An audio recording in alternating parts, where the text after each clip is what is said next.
Good morning, Bowie Super Coach here, coming to you this morning.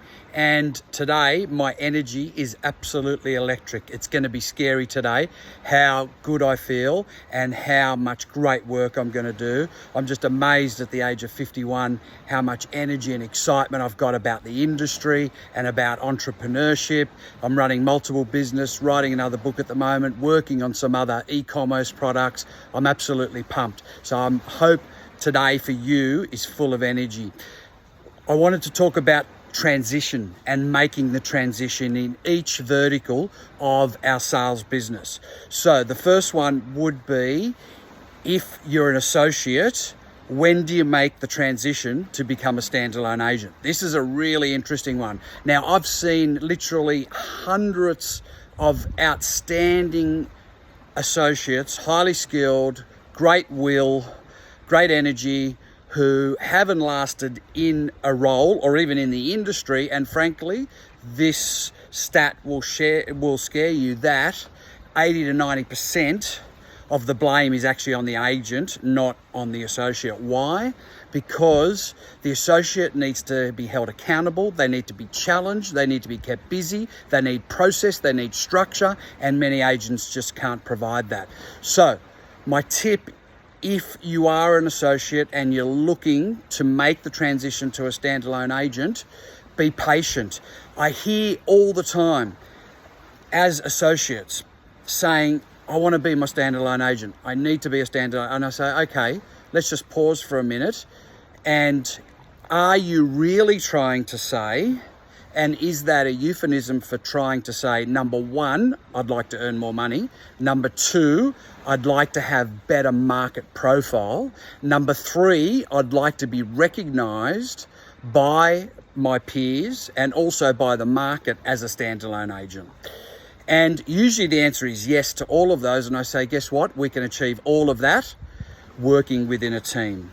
Why? Because if you are with the right standalone agent and you are in the appropriate team, then that agent should be providing market profile for you. They should be providing recognition in the sense that you don't necessarily need to be called an associate agent, maybe just internally with the business, but there's absolutely no reason why the market can't perceive you as an agent. And frankly, when to make the transition is an interesting one. So these are my metrics if you are an associate. My metrics are, number one, you need $100,000 in your bank account before you make the transition. Why? Because once you do make that transition, you're going to be going from working on campaigns, being exposed to volume, being in a momentum business, to then start door knocking and prospecting. And that's something that's going to take some time, not too much time, but it will take some time. Now, unless you can float yourself with 100,000, the reason I say 100,000 is close to 50% of that is likely to be spent in personal marketing in the first year. Now, we can tailor that and tweak it and potentially reduce it in the second year, or potentially if you have an outstanding business going forward, it will be a percentage of your GCI or of your NCI. However, for the first year, you're delusional if you don't think that that's what you're going to need. So that's the first metric. The second metric is you're going to need data. Without data, it's the transition piece is just going to take a lot longer. It's just going to be a lot more of a struggle. Number three, and the most important one, is you need to learn the art of listing real estate. Now, it looks easy for an associate sometimes when the lead agent brings in the listings and the associate gets to work on campaigns, get exposed to buyers, does callbacks, receives dozens of email inquiries, even does some lower level vendor management, if you like. But that's once the listing's in. Now, let me tell you, that lead agent or the team you're in, the time, energy, money, resources that's got into achieving that particular listing is massive. So you need to do almost like a part-time university degree, if you like, as an associate on how to list real estate, because everything else, it's not difficult to be an 8 to 10 out of 10 in servicing campaigns and working with buyers. But unless you are an 8 or 9 out of 10 in listing real estate, then you shouldn't be launching on your own. So a lot of very smart associates that I've worked with before they make the transition, we do a 6 to 8 months intense role play around how to list real estate. And frankly, unless they're an 8 out of 10, I don't deploy them in the field. Why? Because in most markets, they're up against some of the best agents in the country and they'll get eaten alive. So that's my advice to you if you're an associate. And think of it as a university degree. Now, if you want to earn similar money, which the industry is capable of earning, to say medicine, law, accounting, finance, etc., then most of those degrees would take a minimum of 3-4 years. So tenure-wise, unless you're highly focused and retaining that associate role for an absolute minimum of 3 or 4 years and meet my other metrics, then I would be patient. The second transition is a standalone agent hiring a team or an associate. Okay, so these are my metrics for that. Number one, you need to be able to sell 35 properties per year on your own. So that's the first metric you got to meet. If you can't do that on your own, then it's not worth it. Number two, you need to make the decision that you're going to be in real estate for the rest of your career and you want to be a growth agent, not a lifestyle agent. What I mean by that is if you have made the decision to be in real estate for the rest of your career and you want to continue to grow your business, then it's inevitable that you will need support, because if you want to go to 35 sales to 60 and then to 120 and 200, you can't do it on your own. Why? Number one, the customer service level will drop. Number two, you'll personally burn out. Number three, your business will be leaking like a sieve. So it's just not worth it. So you will need support. Now, as I said previously, 80-90% of the time, it's the agent's fault that associates don't last. So do not hire anyone unless you skill up around human resources, people management skills, accountability, getting the best out of people, and making sure that you can work closely with someone and learn to let go to grow and learn to delegate. Otherwise, it's just not going to work. Now, where do you start? The first place you start is someone who can take all the non-dollar productive activities away from you. If you're fortunate enough to work in a business that provides in-office admin services or agent services, such as list to launch, exchange to settlement, great. But there's still a lot of out-of-office non-dollar productive activities, pre-settlement inspections, post-sale valuations, pest building inspections.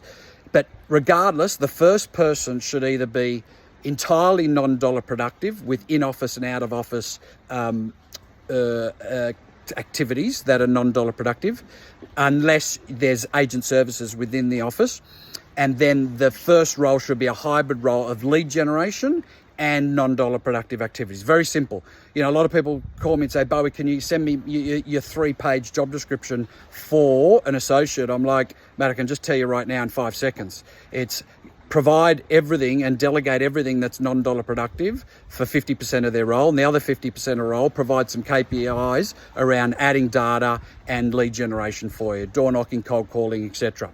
So really, really simple in terms of building a team. And then as you grow, then you can start to specialize. What I mean by that is you might have one admin assistant, another associate agent who's purely lead gen. You could have a buyer's specialist. You could even have a listing agent under you with super teams, which I work with many. The next transition I want to talk about, and the last one, is you're a standalone agent and you want to become a business owner. This is a graveyard for many people, unfortunately, financially, and also in terms of their own pride. Not always.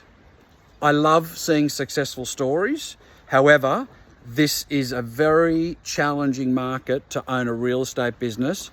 Commission splits are going up, property management salaries are going up, margins are getting smaller, it's tight. Unless you've got scale, then it's not going to be easy. However, I admire anyone who wants to make that transition. I certainly wouldn't want to stop anyone being ambitious. And frankly, sometimes it is just the next logical step. However, please do not even consider it unless you're meeting the following metrics. Number one, have you ever developed any talent before? Have you ever grown agents? Have you ever helped them go from 10 sales to 60 sales? Have you ever got the better version of themselves in the industry? Have you ever coached someone? Do you know how to read a P&L? Have you ever recruited anyone? Because let me tell you, business ownership is not complicated, even though it can be a scary destination. It's not complicated because there's two factors to it. Number one, get the most out of your existing agents in terms of productivity. Number two, recruit as many agents as you can that meet your culture and obviously someone who's going to share your values. So they're the three transition pieces. It's great to see you this morning. You guys have an outstanding day. It's show time tomorrow. Make sure you're on point and make sure you're giving 100%. Let the record show. When this weekend finish, you have walked out providing 100% to every buyer, every seller with the same energy at the last open for inspection and auction to the first open for inspection and auction. That's all from me today. God bless. I'll pray for everyone in the industry over the weekend to make sure that God is looking down on you, and please live with virtue.